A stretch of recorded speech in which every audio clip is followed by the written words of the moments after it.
Thank you, Heather. Thank you for the warm welcome. And Lindsay, thank you for the invite to speak. I feel honored and I appreciate it.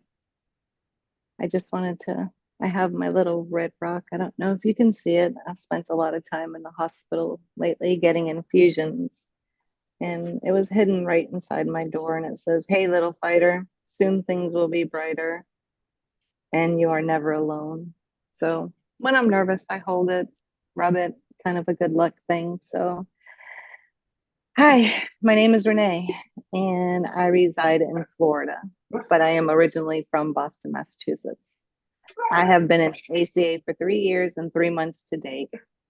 I have also been part of the beverage program, the narcotics program, and also Al Anon.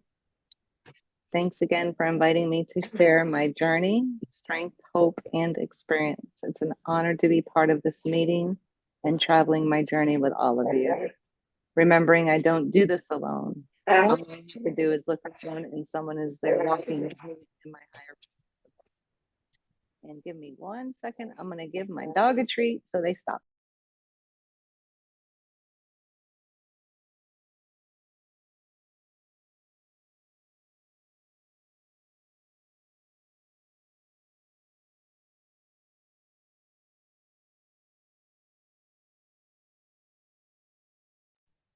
Okay, I'm back. My dysfunctional journey started from conception, which is when I first experienced abandonment. Of course, I didn't know it at the time, but I'm from a very large Catholic family. I am the baby of 10. My mom had three stillborns, and I'm not really sure in what order they fell in, but out of the 10, I am the youngest amongst the siblings that were living. I had four older brothers and two older sisters. As of today, I have two brothers that died from HIV due to IV heroin use, which back in the 80s was the biggest epidemic in my city. One brother wasn't lucky enough to have the meds that are available today, and he passed quickly after he was diagnosed. He was already pretty sick when he was diagnosed. He is also my abuser, which I will get into later in my share. My other brother, who I was very close with, got high with the brother that passed, and they shared needles. And about 8 years after my brother died, my brother that I was close to found out that he was now HIV positive, but was able to get on the cocktails and survived for the next 20 years. It wasn't always pretty, as the cocktails were new, but he completely changed his lifestyle, became sober, and was able to have those 20 years. 7 out of the 7 kids have all tried drugs and alcohol. Some became addicted at one point or another. Some were recreational users and functionable. Some died from it. And there are only 4 of us still living. An older brother who is still active in using and drinking, who I have had to have and set very strict boundaries with, and 2 sisters. And I have remained sober. Although I only speak with one of them, she is 3 years older than me, and her addiction was also heroin. My other living sister was married to an addict who died of an overdose when she was pregnant with her second child, and her first child was 2 years old. He was the first person I experienced dying from a drug overdose, and I was about 14 years old. My parents were both alcoholics. Although they were alcoholics, they were functioning, working people. And during my childhood, I can't really refer to them as parents, but only as people. My dad passed at the age of 45. I was 10 years old. And for some reason, out of all my siblings, I was the only one that was home with him when he had a massive heart attack and he died in my living room. Prior to this heart attack, he had 7 others. He also had triple bypass surgery, but he never stopped drinking. He never stopped. He never stopped smoking. He never changed his lifestyle. He uh, he just stayed the same the way that he was.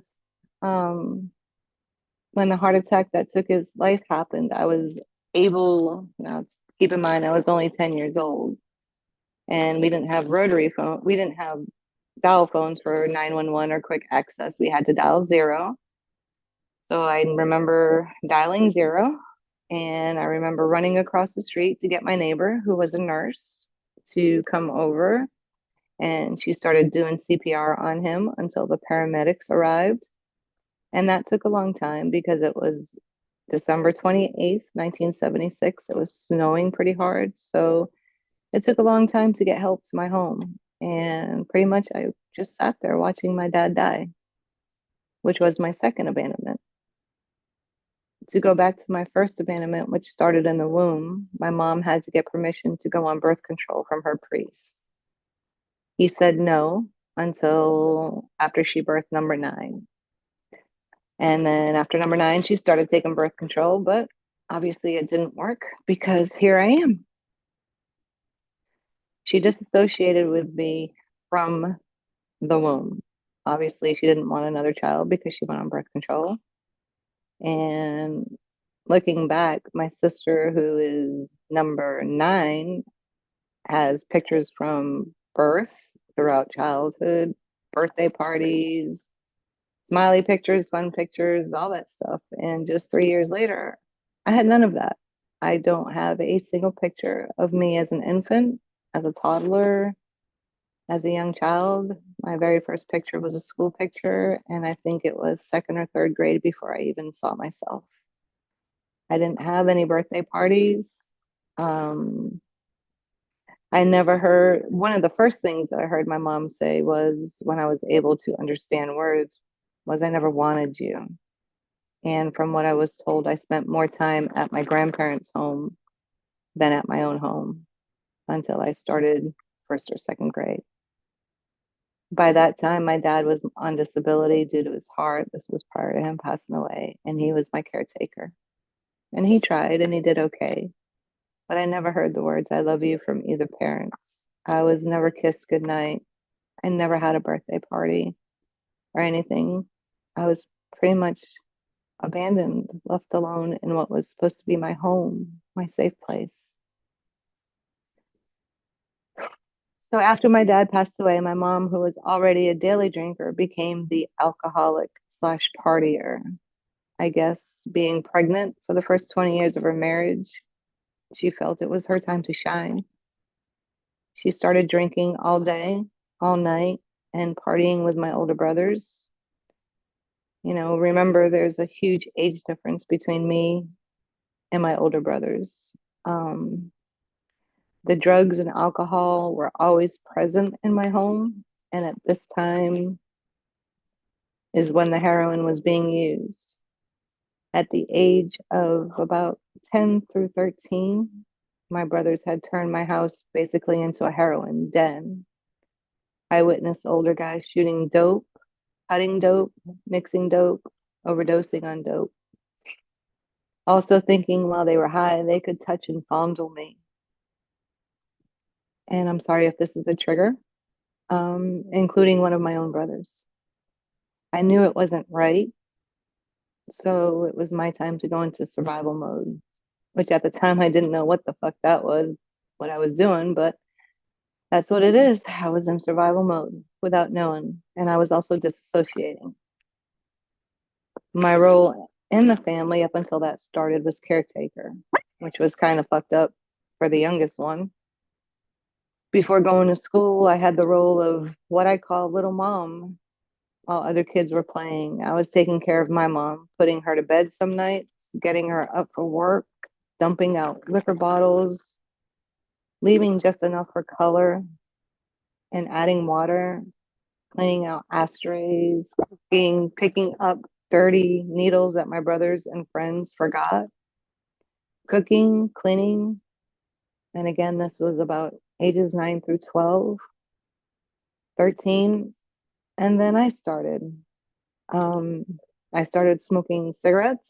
I started smoking weed, hash, anything that I could just easily steal from my living room because everyone in it was just so freaking incoherent.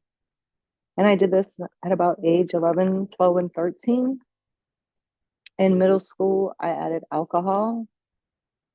In high school, I added cocaine, pills, hallucinants like acid, mescaline, and then I began to sell um, because I was just cutting what I found at the house. So I sold weed, I sold cocaine. I ended up holding it for an older dealer and just cut some off the top every day and had my own money, or just stole it from the people in my house who were nodding out from heroin. Lots of it at times. I had lots of money for a 14, 15-year-old girl.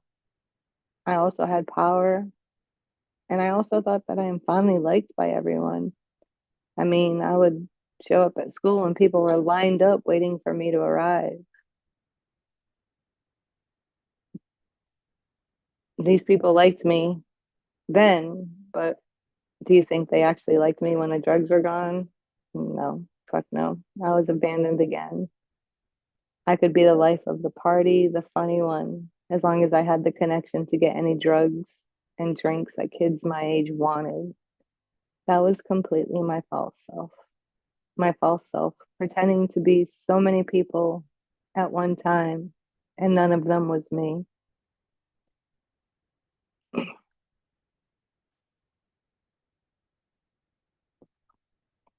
The one that was me was lost. She was hiding in a false self, and today she is who I give so much grace to.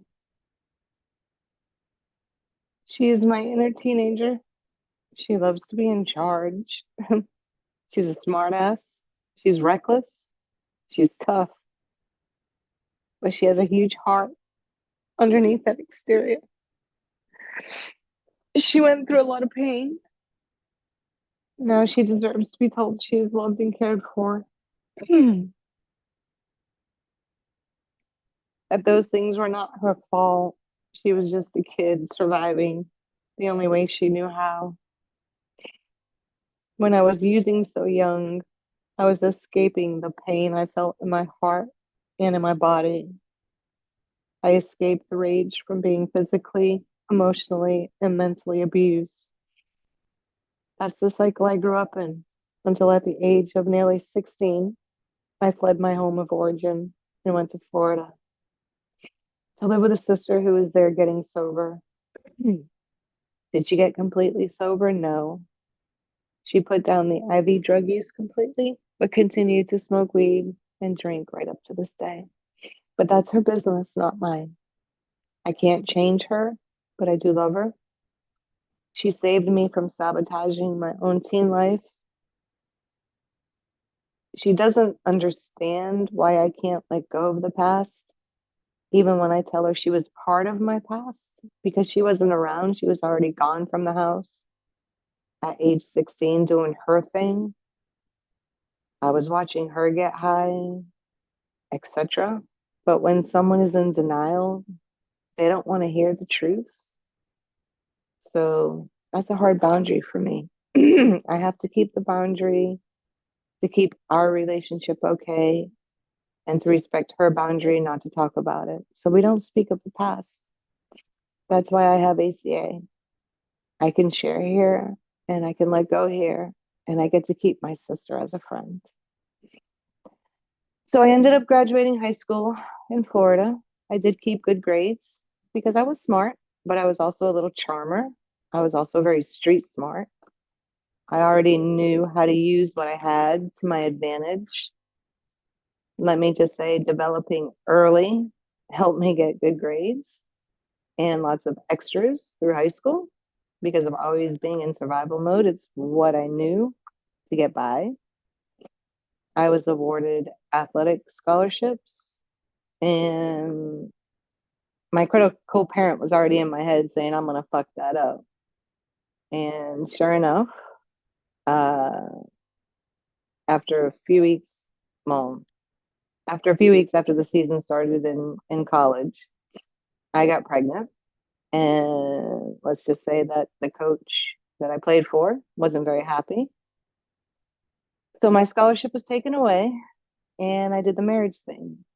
And of course, I picked partners that weren't good, partners that were dysfunctional, that were using, whether it was alcohol or drugs, partners that I knew that I could either change or fix or caretake, even married them, just as the big red book says. If it didn't work, I just fled because if I fled, I wasn't being abandoned again, right? It's not that whole part. It's not something that I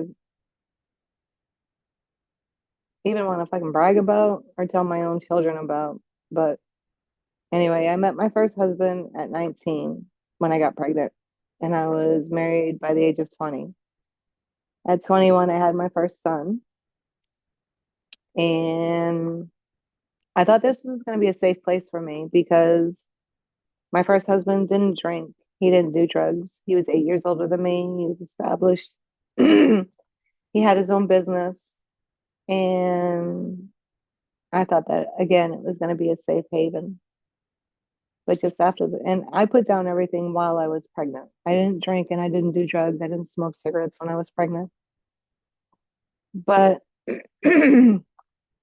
about a year after having my son, I began to miss the excitement and the dysfunction that I was used to.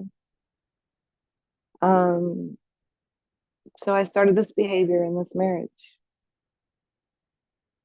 which I know confused my oldest child. I know that it confused my husband at the time. It's not that I was going out and cheating on him, I was just going out to be out. I was starting fights with him because there were no fights, there were no arguments, there was no chaos. I was creating it, I was doing it. And it was screwed up. It was really screwed up. And I could leave and I could come back when I wanted to, and I could leave and I could come back when I wanted to, and he allowed it. So I took advantage of it. Um, one day he did get sick of it, and it ended up in a divorce. So that meant me moving with my oldest child. And at this point, my oldest child was confused. Um, while being a single mom, again, I started making bad choices in partners. I was working a lot to support him. And also being a single mom and going through sobriety for the first time at the same time. Sometimes I was a total bitch. I was drug or alcohol sick. Sometimes I didn't feel like getting out of bed. Sometimes I wasn't present for him. And this went on for a few years while I was getting clean. 7 years later, I thought I met another nice guy. We dated about a year and I got pregnant again. This time I was well into sobriety though. And I wasn't going to get married because I was pregnant. I knew that I could take care of my two kids. I had a good job and I knew that I had the money and what I needed to take care of them. So I moved in with my son's dad, and that's when I saw the real him. I started to notice that he was very self-sufficient. He worked very hard.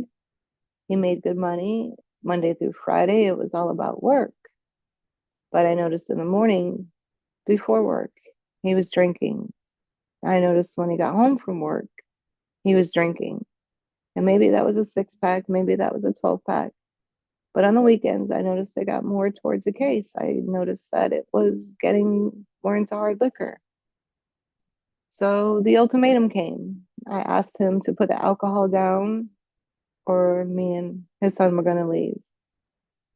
And my reply to that was, don't let the door hit you in the ass on the way out.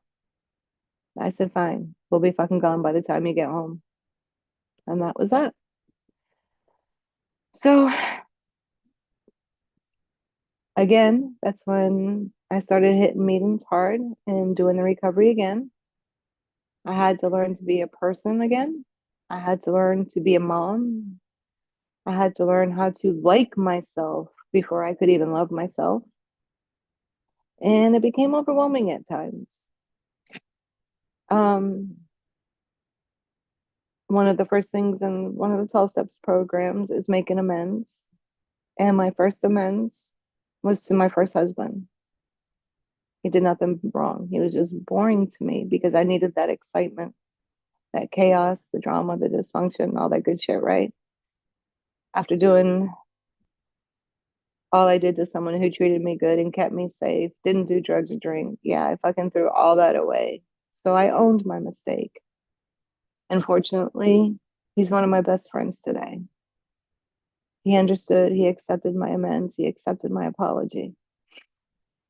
My oldest son, we're still working on it. I own that I hurt him. I own that I fucked up. I owned that the 12 steps taught me that I can only apologize so many times. I can only own my shit so many times. That a relationship takes two to make it work, any relationship. And my oldest son has to take some accountability too. He was my child, that was my challenge. It's that mom's curse that goes, you'll have a child that is just like you. And I did. Um, so we have a lot to work on still. He knows my door is always open. He knows how much I love him. He just also has to make the attempts to meet me halfway. We're progressing. We're progressing slowly, but we are progressing. So kind of where I'm at today.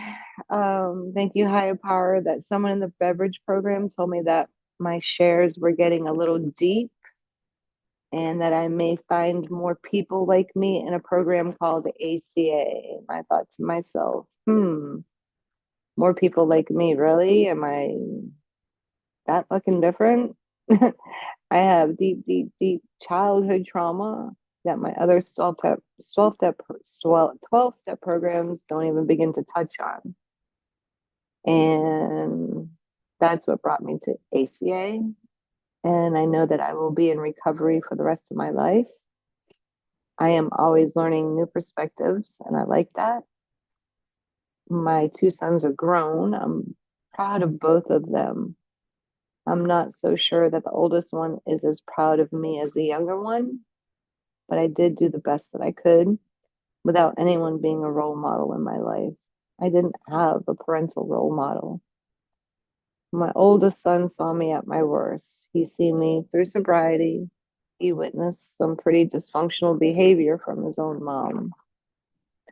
Um, they're both decent human beings, professionals with great careers. My relationship with both of them differ. I'm much closer with my younger son because he had me totally sober and solid and programmed. I was able to listen coherently with my younger son, a mistake I made and own that I didn't do with my older son. It's because it's what I knew at the time. I made amends to my oldest son. I took responsibility of our relationship status off of him and I owned my shit. I give him the space he needs to process everything he witnessed. Um, Completing the 12 step programs in different recoveries, AA, NA, has taught me to be the person, the woman, and the mom I want to be today, which allows me to speak more often with my oldest son. We text a lot and we are actually having lunch next month and I'm looking forward to it. Um, I practice living in the solution. I have taken responsibility for my own life and I am learning to supply my own loving parent for myself and those inner children that receive nothing. I've begun to see great changes in my relationships with so many others.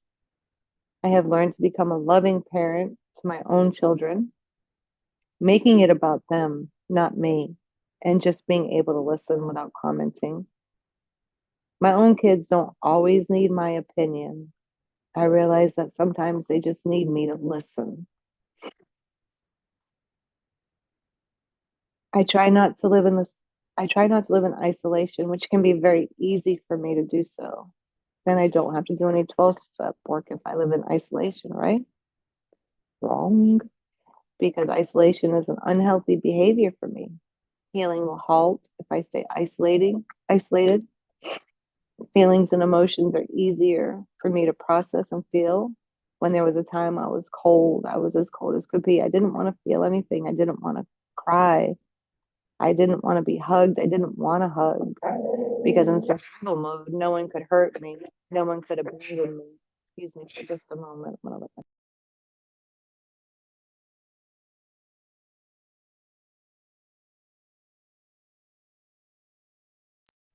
Okay, let me take a deep breath. No one could abandon me. No one could get close. All the unhealthy behaviors for me.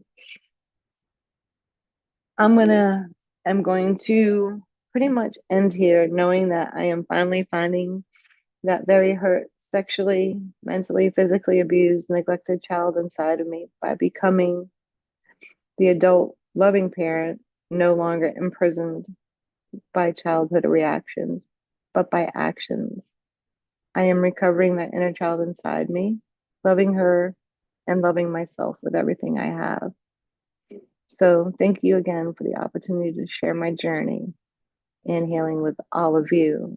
Because if I didn't find ACA, I don't think that there really would have been the healing that I'm going through. I don't really think that I would have the tools necessary to survive. It's a crazy, tricky world out there for me. Um, and I often have to let my inner teenager know that she's not always in charge, that she has to take a back seat. I have to let my inner teenager know that I got this and I got her. And I have to especially let know the little one that she doesn't always have to be scared and hope that one day that she comes out so I can give her the love and the nurturing that she truly, truly deserves. So thanks all for listening. I appreciate you being here and part of my journey. Thank you.